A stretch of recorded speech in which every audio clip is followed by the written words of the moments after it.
Light लेके चलते हैं साथ में।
कैमरा सेट कर रहे थे किनारे किनारे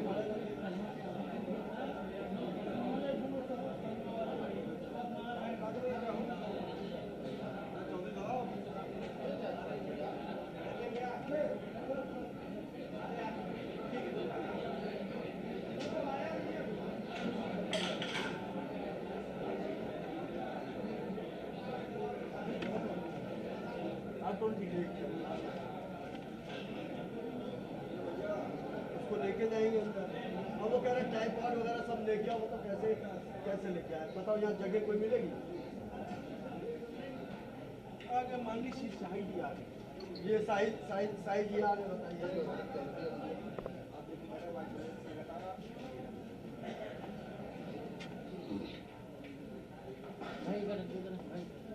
सर जल्दी आ जाते, बताओ बिल्कुल 12 बजे आ रहे सर, बताओ कैसे क्या छोड़ दो भैया, बैठ जाओ भैया, बता साइज पहना के देखते हैं।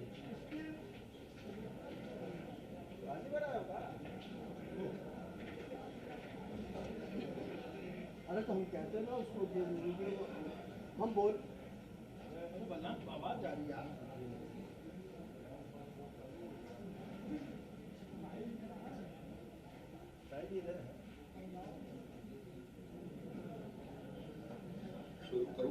अरे भैया सुनिए, इनसे बोलो कि बार-बार कैमरा ना उठाएं यार। आदरणीय श्री बलदेव सिंह औलख जी से आप सभी परिचित हैं। पिछली सरकार में भी ये राज्य मंत्री थे, आज उसमें सिंचाई का काम देखते थे। अब ये मेरे साथ कृषि राज्य मंत्री के रूप में हमारा सहयोग कर रहे हैं। रामपुर सीट जीत करके आए हैं, इसलिए इनको मैं बधाई देता हूं।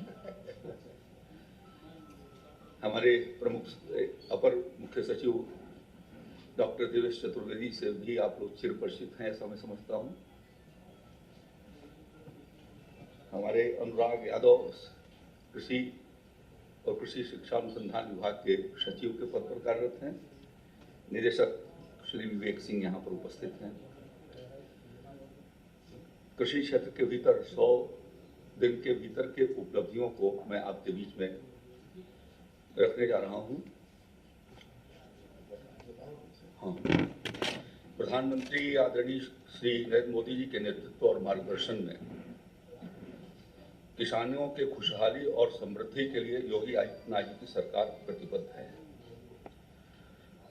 हम लोगों ने विगत वर्षों से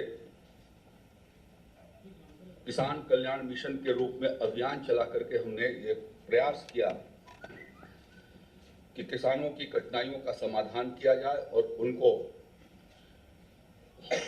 कृषि विभाग, भारत सरकार और राज्य सरकार से मिलने वाली योजनाओं से सीधे उनको लाभान्वित किया जाए। मुझे आपको बताने में इस बात का प्रसन्नता हो रही है कि उत्तर प्रदेश के 2,60,544 किसानों को अब तक 48,311 करोड़ 62 लाख रुपए उनके खातों में सीधे भेजे गए हैं। 11वीं किस्त अभी प्रधानमंत्री जी ने 31 मई 22 को जारी किया था और वो किस्त 2,43 लाख किसानों के खातों में पहुंची। 4,949 करोड़ 88 लाख रुपए उत्तर प्रदेश के किसानों के खातों में गया। 10वीं किस्त और ये जो किस्त जारी हुई अब तक 2,55,70,000 किसान हमारे आच्छादित थे 10वीं किस्त के भीतर, जिन्हें कोई न कोई एक किस्त प्राप्त हो गई थी। अभी जो 2,60,00,000 बताया, यानी 100 दिनों के भीतर 4,30,302 किसान नए लाभान्वित हुए हैं, जिनके खातों में ये पैसा पहुंचा है। हमारे यहाँ चुनाव के पहले 6 लाख के करीब पेंडिंग डाटा था, जिसको हमारे कृषि विभाग के अधिकारियों ने, राजस्व विभाग के अधिकारियों ने उसके वेरिफिकेशन किए और वेरिफिकेशन करके ये संख्या बढ़ाई है। हम लोग पीएम किसान सम्मान निधि के उसको सोशल ऑडिट करा करके एक बार उनको हर गांव में हमारे कृषि विभाग के अधिकारी लेखपाल जाते हैं और फिर से उनको चिन्हित करने का काम करते हैं कि यदि कोई उसमें से कोई ऐसा है जो अपात्र है, जिसको मिल रहा है, जो मृतक है या इनकम टैक्स पेई है, ऐसे सारे लोगों को चिन्हित करके उससे उन्हें बाहर करना और जिन लोगों के ऑनलाइन डाटा या ऑफलाइन डाटा हमारे पास पेंडिंग है, उनका भी वहां पर मौके पर जाकर के वेरिफिकेशन करना। दूसरा, ई-केवाईसी भी हम लोग पीएम किसान की ई-केवाईसी करा रहे हैं और लगभग 1,66,00,000 किसानों की ई-केवाईसी अब तक संपन्न कर दी गई है 100 दिनों के भीतर। हम लगभग 65% से ऊपर किसानों की ई-केवाईसी हो गई है और ई-केवाईसी आपके माध्यम से कहना चाहता हूं कि जो किसान भाई छूटे हुए हैं वो ई-केवाईसी जरूर करवा लें। हमारा कार्यान्वयन सर्विस सेंटर भी कर रहा है और कृषि विभाग के कर्मचारी भी गांव में जाकर के कर रहे हैं और इसलिए कि आने वाले दिनों में जिसका ई-केवाईसी होगा उसी को पीएम किसान सम्मान निधि पहुंच सकेगा। इसलिए ये मैं चाहूँगा कि किसानों तक ये संदेश आप भेजेंगे कि वो ई-केवाईसी वो अपना कराएं। हम लोगों ने 100 दिनों के लक्ष्य के भीतर सोलर पंप, प्रधानमंत्री किसान ऊर्जा सुरक्षा और उत्थान महाअभियान, जिसको कुसुम नाम से जानते हैं, सोलर पंप के लिए 10,000 किसानों का हमने आवेदन पत्र के लिए पोर्टल खोला और 10,000 किसानों का चयन अब तक पूर्ण कर दिया गया है। अब वो प्रक्रिया उनकी वेरिफिकेशन की हो रही है। साथ साथ में जो कृषक अंश उनको जमा करना है, वह कृषक अंश 40% उनको कृषक अंश जमा करना होगा, तो उसके लिए उनको समय दिया हुआ है। जैसे जैसे वो आती जाएगी वैसे वैसे सोलर पंप लगाते चले जाएंगे। तीसरा हमारा ये लोक कल्याण संकल्प पत्र और लोक संकल्प पत्र और साथ साथ में उसमें मिशन प्राकृतिक खेती, भारतीय प्राकृतिक खेती की चर्चा की गई थी। आदरणीय मुख्यमंत्री जी ने बार बार इस बात को आप सबके भीतर ये बात रखी है कि हम बुंदेलखंड के सभी 7 जनपदों के भीतर हम भारतीय प्राकृतिक कृषि पद्धति गो आधारित खेती को हम प्रोत्साहित करेंगे और उस पर हम प्राकृतिक माध्यम से खाद्यान्न का उत्पादन करके और पौष्टिक अनाज किसानों को दे सकें, साथ में उनकी लागत को घटाई जा सके और बाजार में उसको बेहतर कम कीमत मिल सके। इसलिए बुंदेलखंड के सभी 7 जिलों के 47 विकास खंडों में 23,500 हेक्टेयर के कार्य योजना हम लोगों ने बना करके तैयार किया है। सभी विकास खंडों में जो 47 विकास खंड है वहाँ के 50 हेक्टेयर के 10 क्लस्टर बनाए जाएंगे।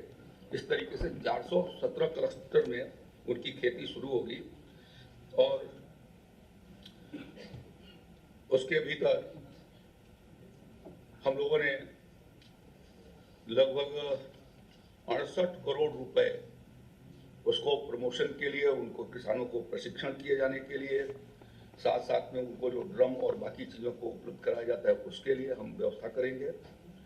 और जिस प्राथमिकता उस किसान को देंगे जिसके पास गाय, देशी गाय है, नहीं होगा तो निराश्रित गोवंश स्थल से उनको उपलब्ध करवाएंगे। जो किसान पालना चाहेगा वो उसको हम उपलब्ध कराएंगे।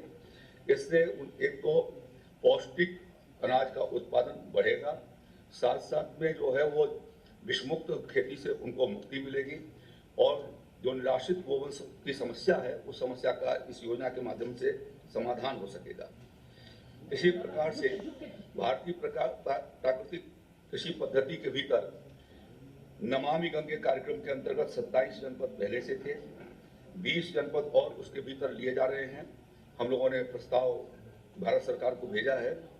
गंगा नदी के किनारे, गंगा जी के किनारे 5 किलोमीटर दोनों साइड में, यानी 10 किलोमीटर के परिधि में आने वाले खेतों में क्लस्टर निर्माण करके और वहां पर उसी पद्धति से खेती का काम प्रारंभ हो।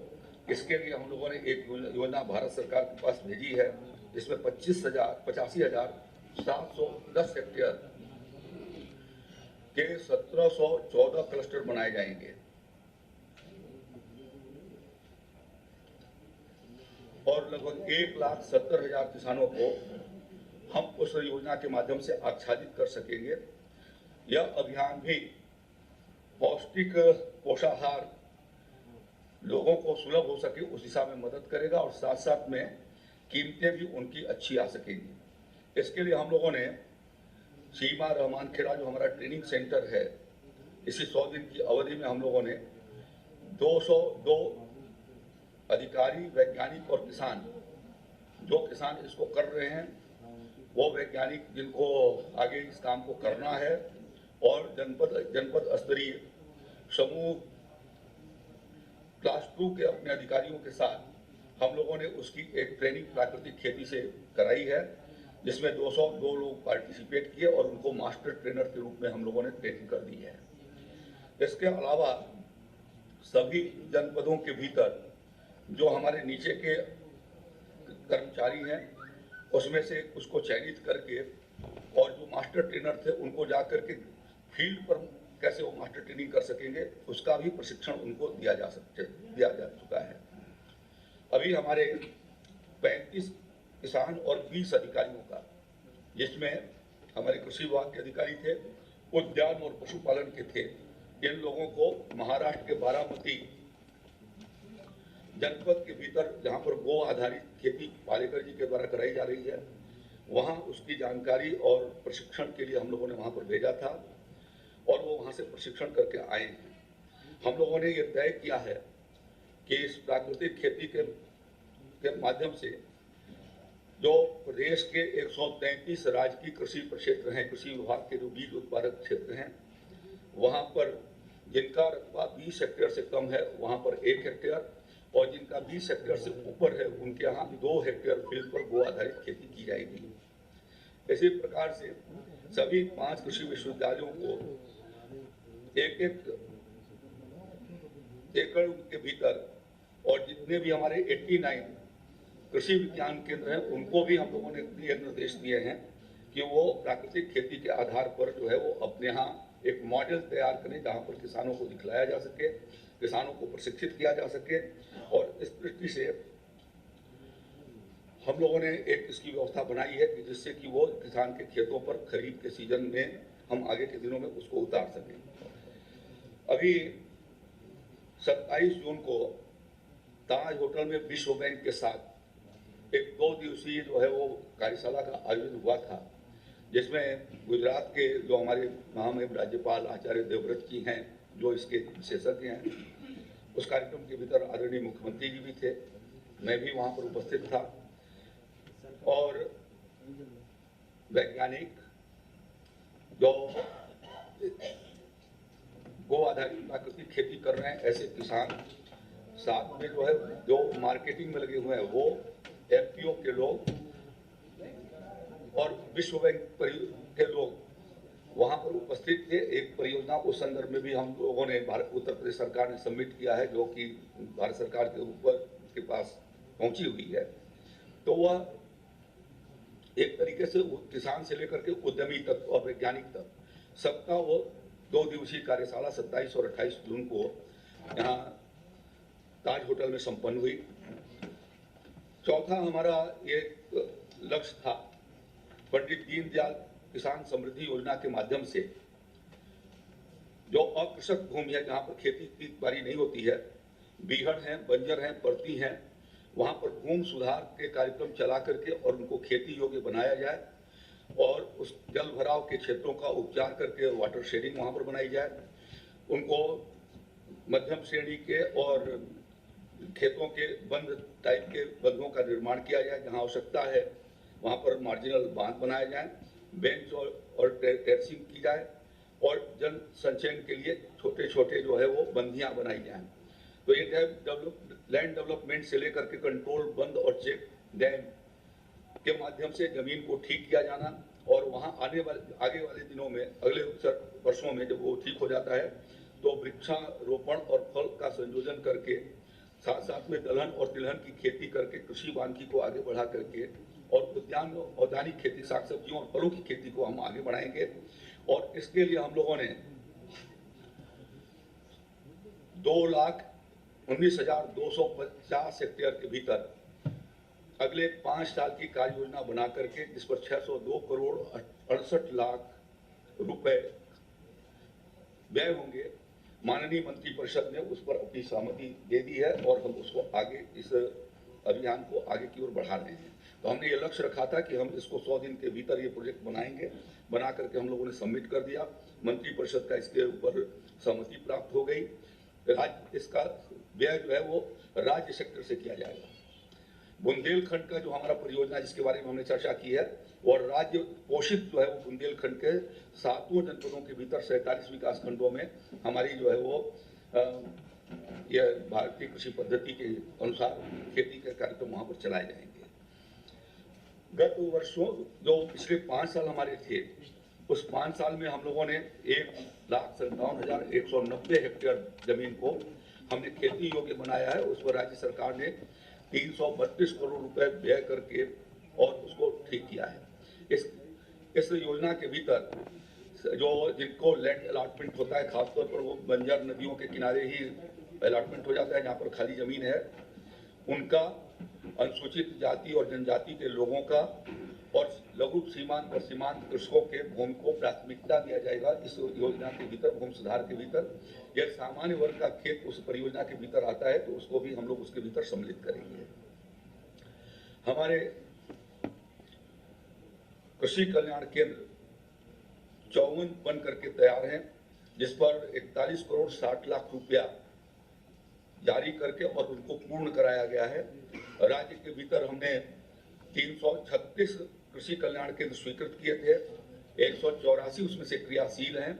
यह जो 54 है, यह भी क्रियाशील होने की स्थिति में है। माननीय मुख्यमंत्री जी के द्वारा जब समय दे दिया जाता है तो हम लोग उसको लोकार्पित करके उसके संचालन को प्रारंभ कर देंगे। पांचवा जो हमारा लक्ष्य था कि हम कृषि उत्पादक संगठन फार्म प्रोड्यूसर ऑर्गेनाइजेशन को हम बनाएंगे और उसके भीतर भारत सरकार ने हमें 200 फार्म एफपीओ बनाए जाने का लक्ष्य दिया था। राज्य में हम लोगों ने ये सोचा है कि 600 एफपीओ जो है हम राज्य की ओर से बनाएंगे 1 साल के भीतर। अभी तक हमारे और उसके लिए एफपीओ के लिए उत्तर प्रदेश सरकार की ओर से, कृषि विभाग की ओर से एक शक्ति पोर्टल लॉन्च किया गया है और उसमें सरकार के गठन के बाद अब तक 313 ऐसे एफपीओ का योजना के भीतर पंजीकरण हो गया है। कुल मिलाकर के अब तक जब से ये योजना शुरू हुई थी एफपीओ की, 1265 लोगों को हम लोगों ने इसके भीतर एफपीओ बनाए हैं और योजनाओं का लाभ उनके माध्यम से देंगे। हमने एक सृष्टि योजना पिछले दिनों प्रारंभ किया था। 100 ऐसे एफपीओ को हम सीड प्रोसेसिंग प्लांट उनको उपलब्ध करवाएंगे 60 लाख रुपए के लागत से, और उसमें से मुझे लगता है कि आज की तारीख में हम लोगों ने 66 के करीब जो है उनको पैसा, इस बीच में जो मार्च के बाद और अब तक 66 लोगों को हम लोगों ने पैसा उसके लिए अवमुक्त कर दिया है। 50 से ज़्यादा ऐसे हैं जिनको हमने 100% दे दिया है। उसमें से कुछ परियोजनाएं 5-7 लोकार्पण हुई हैं। शेष किसान के उस जो उत्पादक संगठन है वहाँ पर उसको हम लोग करने की व्यवस्था बना रहे हैं। राज्य सरकार ने जो 600 अपने लक्ष्य रखे हैं उसके भीतर हम लोगों ने, राज्य सरकार ने 5 एजेंसियां नामित किया है। डास्कोस, सीमा रहमान खेड़ा हमारा जो प्रशिक्षण केंद्र है, हॉफेट को और उत्तर प्रदेश उपभोक्ता संघ जो कोऑपरेटिव संस्था है, और पीसीएफ को, ये 5 संस्थाएं मिलकर के एफपीओ को बनाएंगी भी और उनको हैंडल होल्डिंग का काम भी उनको आगे की ओर कैसे वो कर सके उनको सपोर्ट करना। राज्य सरकार ने अलग एक एफपीओ के लिए अपनी विशेष नीति बनाई है जिसके भीतर जो केंद्र का पैरामीटर है उसके हिसाब से राज्य के भीतर भी होने वाले एफपीओ का जिनका गठन किया जा रहा है, हम लोग 18 लाख रुपए उनको संचालन होने की स्थिति तक उनको हम अनुदान के रूप में उनको उपलब्ध करवाएंगे। साथ में मैचिंग ग्रांट जो भारत सरकार देती है कि 300 से ऊपर मेंबर होने पर जितना उनकी शेयर होल्डिंग होगी 2000 रुपये मैक्सिमम लिमिट उसका है, उस हिसाब से हम राज्य के भीतर भी शेयर होल्डिंग के लिए हम लोगों ने व्यवस्था कर रखी है और उसको हम उपलब्ध करवाएंगे। साथ में जो क्रेडिट गारंटी होती है, कोलेट्रल सिक्योरिटी, उसके लिए 2 करोड़ रुपए तक का भारत सरकार ने कर रखा है। यहाँ पर भी हम लोगों ने इस बात की व्यवस्था बनाई है कि उसकी कोलेट्रल सिक्योरिटी की गारंटी सरकार की होगी, उनको ऊपर उसका कोई लोड नहीं होगा। साथ साथ में हम लोगों ने ये तय किया है कि राज्य सरकार के भीतर जो हमारे एफपीओ बन रहे हैं, यदि वो वर्किंग कैपिटल के लिए बैंक को जाते हैं तो जो उनको सब्सिडी, जो ब्याज उनके ऊपर लगता है उस पर 4% का हम ब्याज अनुदान देंगे और उन्हें 3 वर्षों तक 5 लाख रुपए के वर्किंग कैपिटल पर हम जो है 5 लाख रुपए तक के वर्किंग कैपिटल पर हम उन्हें जो है वो 3 वर्षों तक जो है वो 4% की इंटरेस्ट सब्सिडी दे करके उनको प्रमोट करेंगे। और जो पहले से भी हमारे राज्य के भीतर जो एफपीओ पंजीकृत है उनको भी इस बात की सुविधा हम लोग प्रदान करेंगे। तो तीसरा,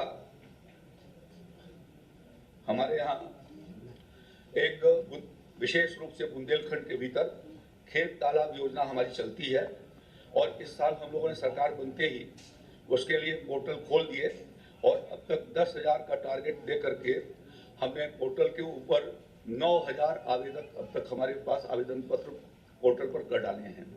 उसमें से 6,742 लोगों के सहमति प्राप्त हो गई है और 2,612 लोगों का प्रोजेक्ट जो है वो सत्यापन करके और उन्हें दे दिया, शुरू कर दिया गया है। 2,612 ऐसी परियोजनाएं, यानी 2,612 किसानों को जो वर्षा जल होता है उसको संरक्षित करके अपनी खेत की वो सिंचाई कर सकें, बिजली के व्यय से वो मुक्त हो सकें। 50% अनुदान पर 1 लाख रुपए और 2 लाख रुपए की परियोजनाओं पर 50% हम अनुदान देते हैं, जिसके माध्यम से किसान के खेत पर ही हम इसकी व्यवस्था करते हैं। गत 5 वर्षों में हम लोगों ने 26,345 ऐसे तालाब जो है किसानों के खेत पर खोदे और उसके भीतर किसान अब मत्स्य पालन भी कर रहा है और तालाब के मेड़ों पर वो सब्जियों की खेती, दाल की खेती, दलहन की खेती या पेड़ लगा करके उसको सिंचाई भी करता है और उससे वो उत्पादन ले रहा है।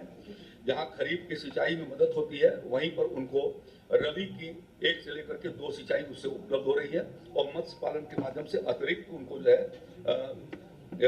उनको लाभ हो रहा है।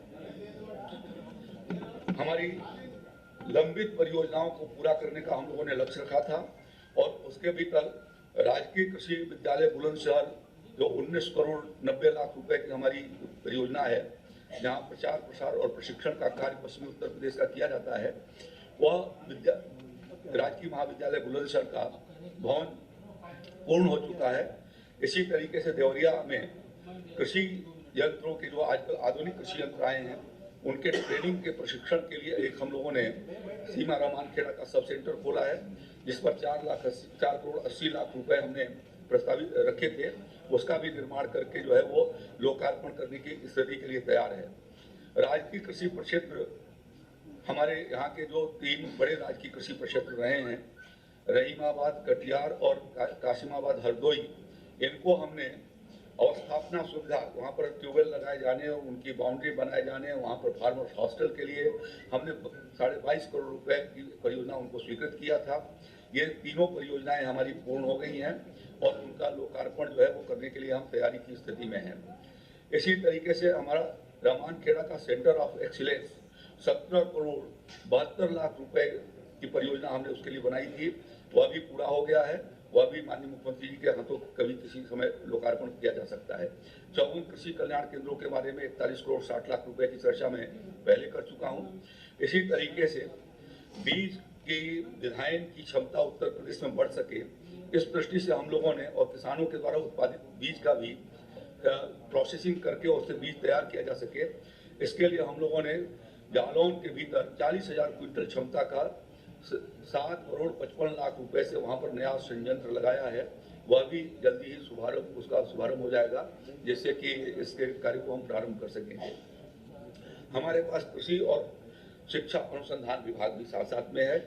हम लोगों ने जो हमारे कृषि विज्ञान केंद्र 69 पहले थे, मोदी जी की सरकार आने के बाद उन्होंने 68 थे।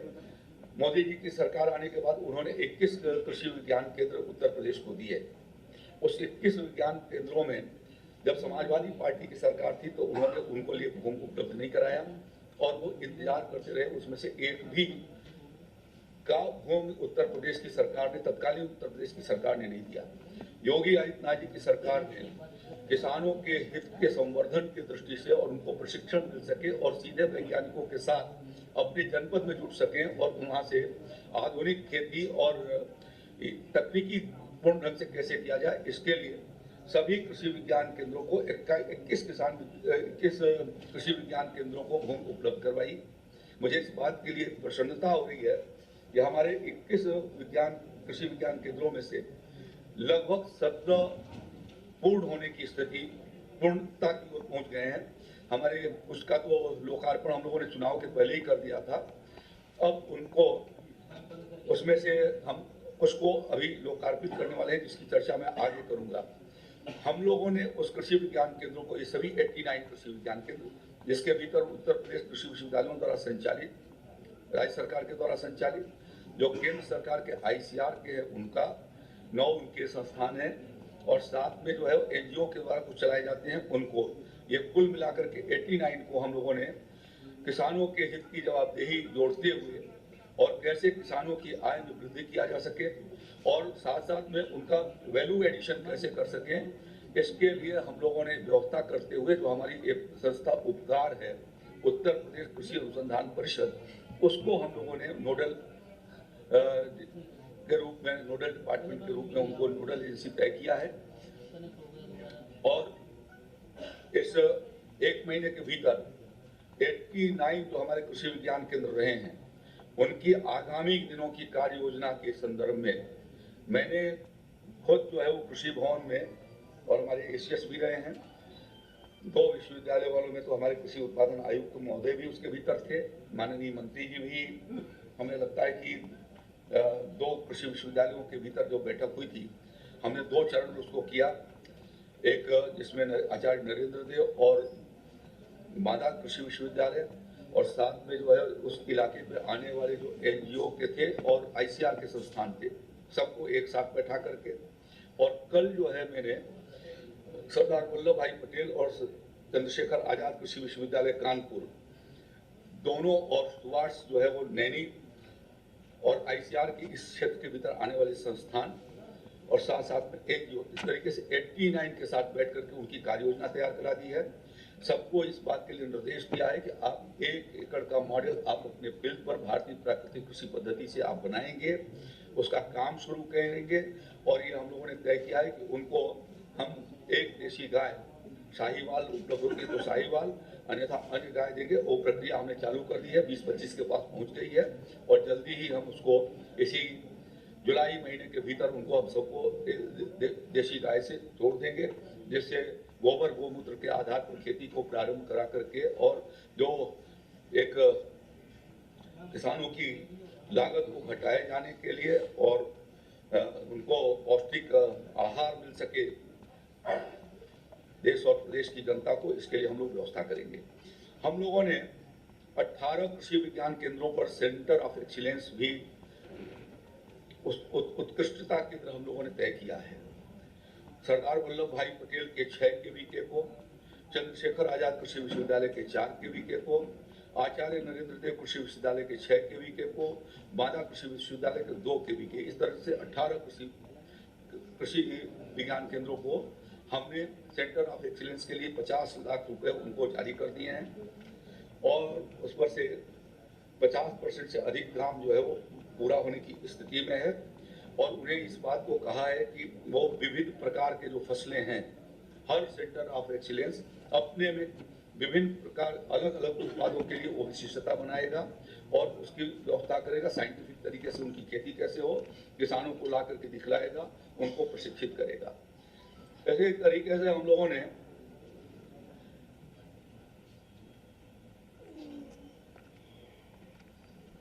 सभी कृषि विज्ञान केंद्रों को जो टॉपिक दिया है उसके भीतर किसानों का प्रशिक्षण, बीज उत्पादन और महिला सशक्तिकरण और युवा जो कृषि के क्षेत्र की ओर आकर्षित हो रहे हैं, उन सबको प्रशिक्षित करके वो खेती के साथ जोड़ सके, उनकी रुचि पैदा कर सके। इसके लिए प्रशिक्षण के कार्यक्रम उनके चलाए जाएंगे। साथ में होम साइंस के माध्यम से और प्रोसेसिंग के लिए, प्रोसेसिंग के भी हमने उनको कहा है कि आप जो है वो प्रोसेसिंग के प्रक्रिया की ओर भी आगे बढ़िए। ये फूड प्रोसेसिंग का छोटे छोटे इकाइयाँ आप लगाइए, जिसके माध्यम से आसपास के किसानों को हम प्रशिक्षित कर सकें कि वो अपने उत्पाद का प्रसंस्करण करा सकें। और कॉमन फैसिलिटेशन सेंटर के रूप में हम इन केवीके को आगे जाकर के डेवलप करने वाले हैं।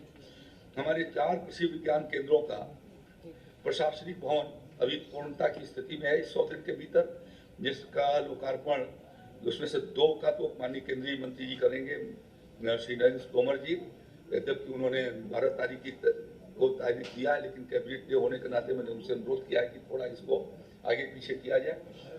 तो अमरोहा और बहराइच, बदायूं और कासगंज, ये 4 केवीके हैं जो उनके प्रशासनिक भवन बन गए हैं और काम उस पर उन्होंने शुरू कर दिया है। हम लोग जो है सभी कृषि विज्ञान केंद्रों पर, जिसमें अभी उत्तर प्रदेश के 68 उसके पास ऑलरेडी पहले से दे रखा था, या आईसीआर के कुछ संस्थानों के पास आईसीआर ने दे रखा था, 68 कृषि विज्ञान केंद्रों पर हम लोग हाईटेक नर्सरी के रूप में सेंटर ऑफ एक्सीलेंस बनाएंगे, जिस पर 1 करोड़ से लेकर के 1.5 करोड़ रुपया खर्चा होगा। ये निर्णय हुआ है, जिसके माध्यम से किसान भाइयों को हम सीडलिंग तैयार करके, यानी छोटे छोटे पौधे सब्जियों के और फलों के वहां पर पैदा करके और उनको हम सस्ते कीमतों पर उपलब्ध करा सकेंगे। जो किसान भाई अपना बीज ला करके कराना चाहेगा पौधे का काम, तो उसको भी मामूली शुल्क लगा करके जो है जो खर्चे आते हैं उसके माध्यम से हम उनको बड़े पैमाने पर प्रदेश में साग सब्जियों की और फलों की खेती कैसे किया जा सके जिससे किसानों की आमदनी बढ़ाए जाने का जो लक्ष्य है उसको हम पूरा कर सकें। तो यह सभी हमारे 68 कृषि विज्ञान केंद्र इस काम को आने वाले दिनों में शुरू करेंगे और यह जो एक सेंटर ऑफ एक्सीलेंस किया है उसके साथ ये दूसरा तो जुड़ने से उसकी एक गरिमामय वातावरण भी खड़ा होगा, वैज्ञानिक तरीके से खेती के तरीके उनको मिलेंगे। तो यह हम लोगों ने किया है, इससे उत्तर प्रदेश के किसानों को भी लाभ होगा और प्रदेश के बाहर के किसानों को भी जहाँ पौधे की आवश्यकता है हम उनको वहाँ पर भेज सकेंगे। महिला स्वयं सहायता समूह को रोजगार के प्रशिक्षण और रोजगार के वहाँ पर अवसर मिलेंगे। शेडलिंग तैयार करने में जो मिट्टी भरना और बीज उसके भीतर बीज डालना उनको पारिश्रमिक दे करके और हम पूरा कराएंगे जिससे उनकी आमदनी भी उसके माध्यम से बढ़ेगी और बड़े पैमाने पर हम साग सब्जियों की खेती को प्रमोट करेंगे क्योंकि साग सब्जियों के खेती में जो कृषि क्षेत्र का जो हमारा जीडीपी है उसका 24%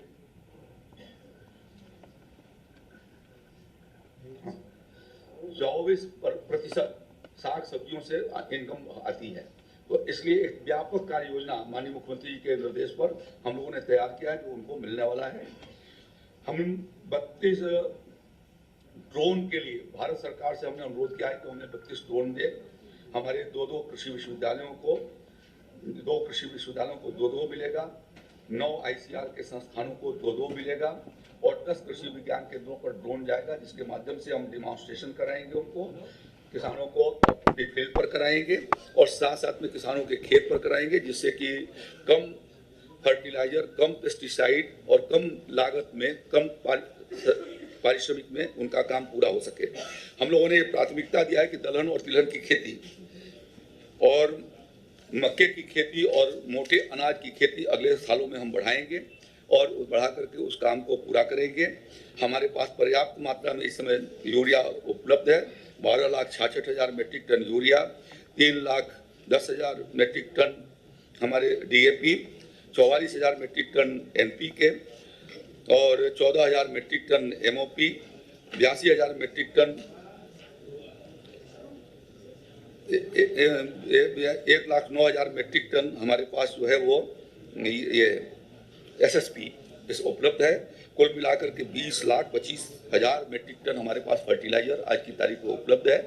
आगे आने वाले दिनों में किसी तरीके की कठिनाई न हो इसकी व्यवस्था उत्तर प्रदेश के कृषि विभाग ने कर रखी है। आपको जहां पर सेंटर ऑफ एक्सीलेंस बनाए जा रहे हैं 18 का हम आपको सर्कुलेट करा देते हैं। आप उसको यदि संभव होगा तो आप जगह उसका देंगे। तो इस प्रकार से हम लोगों ने बीज की भी पर्याप्त व्यवस्था कर रखी है। बीज का वितरण तेजी से किया जा रहा है। ढैंचे का बीज भी हमने किसानों को 19,385 कुंटल वितरित कर दिया है जिससे कि हरी खाद और ऑर्गेनिक मैटर जो है जमीन के भीतर बढ़ा करके जमीन की उर्वरा शक्ति को हम बढ़ा सके। धन्यवाद।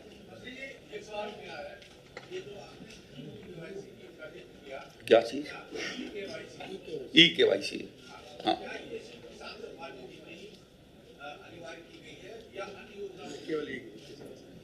जो PM किसान सम्मान निधि पा रहे हैं किसान उनके आधार लिंकेज ठीक से बने रहें इसके लिए EKYC का अभियान जुड़ा है।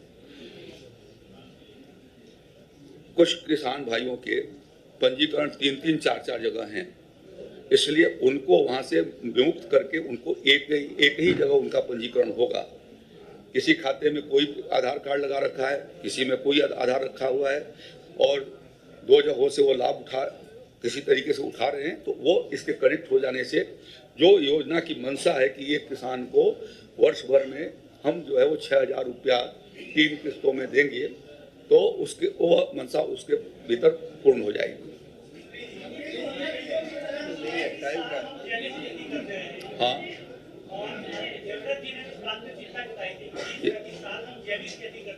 हाँ,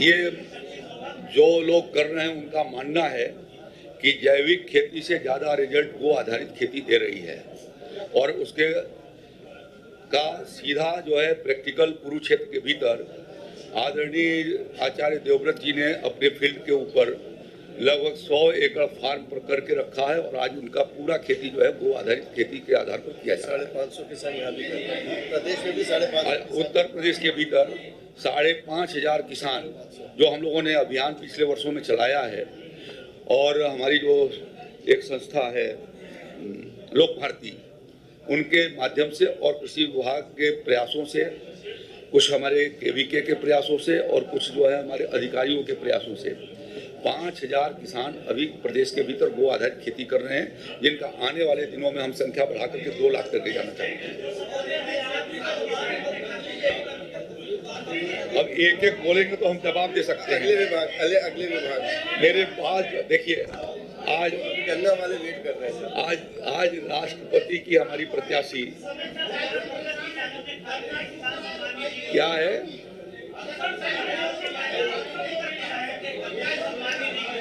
उसका अभियान चलाया गया है। यदि मेरी मौत हो जाए तो मेरा समाचार तो आ जाएगा अखबारों के भीतर, लेकिन अन्य किसान मरता है तो उसके समाचार आते नहीं है, इसीलिए सोशल ऑडिट का कार्यक्रम चला रहे हैं।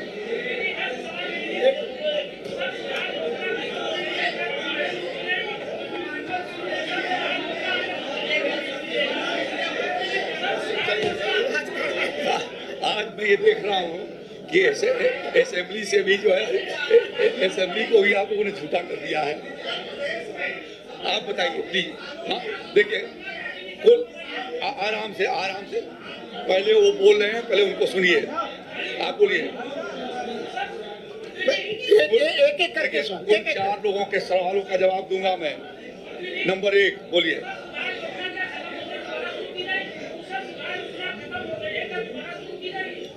आपको बताया ना कि पंडित दीनदयाल उपाध्याय समृद्धि योजना के माध्यम से हम इस कार्यक्रम को आगे की ओर बढ़ा रहे हैं।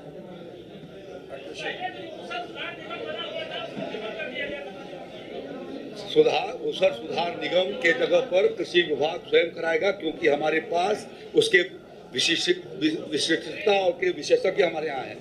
हमारे हर जनपद के भीतर सॉइल के हमारे वैज्ञानिक हैं जो उस काम को कराएंगे। आगे बोलिए।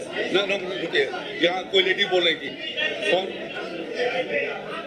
अच्छा आप बोलिए, आप ही बोलिए, खड़े होकर बोलिए, जरा सबको दिखाई दे जाएगा।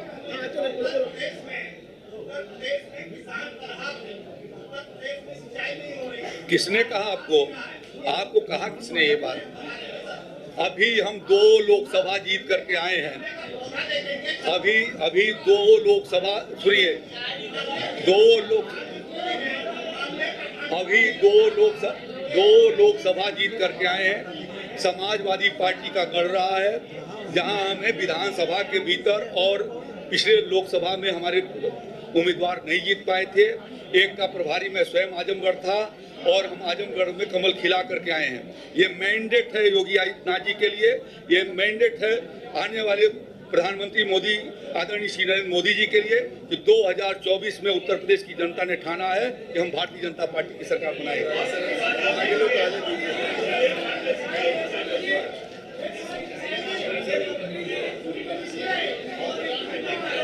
अब आगे मिलते हैं।